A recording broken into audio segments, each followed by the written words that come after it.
DaVinci 365 Architectus arba DaVinci 365 Artifacts programas baigę žmonės, net ir tie, kurie pasiekė labai gerus rezultatus, dažnai klaidingai įsivaizduoja, kad kokybiškiams, tvariems ilgalaikiams pokyčiams užtenka metų arba 2.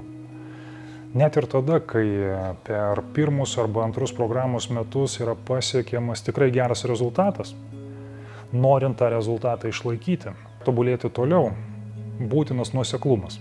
Čia kaip ir sporte.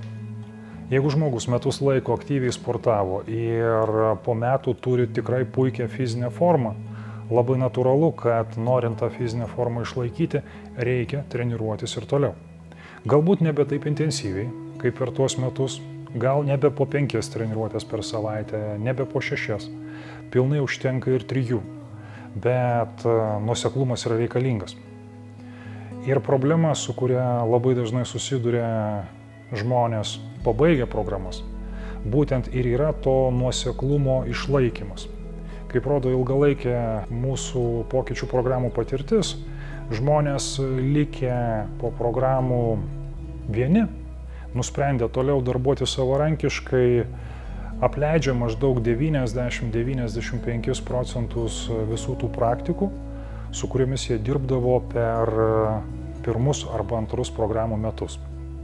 Jie aišku tikisi, jie įsivaizduoja, kad po metų likę vieni, jie ir toliau darys tą patį, ką darė testinėje programoje, kurioje buvo seminarai, kurioje buvo programos treneris arba trenerė, kurioje buvo darbo grupės.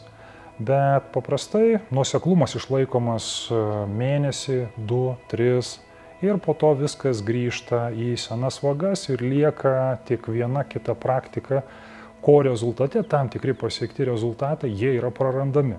Tam, kad būtų užtikrintas nuoseklumas, DaVinci klubas arba standartinis klubas arba aukšto intensyvumo yra puikia aplinka. Puikia aplinka, nes čia susirenka sąmoningi žmonės, turintys tą patį bendrą tikslą – toliau išlaikyti kokybišką nuoseklų darbą. Žmonės, kurie supranta kokybiško vidinio darbo vertę. Žmonės, kurie jau yra pasiekę tikrai puikių rezultatų ir yra suinteresuoti toliau augti, toliau tobulėti, toliau keistis, toliau realizuoti ambicingus asmeninio ir profesinio gyvenimo tikslus. Ir labai natūralu, kad būnant tokioje bendruomenėje, tarp tokių žmonių, visas pokyčių procesas jis vyksta daug greičiau, negu likus vienam aplinkoje, kurioje tik nedidelė dalis žmonių supranta to kokybiško vidinio darbo vertę.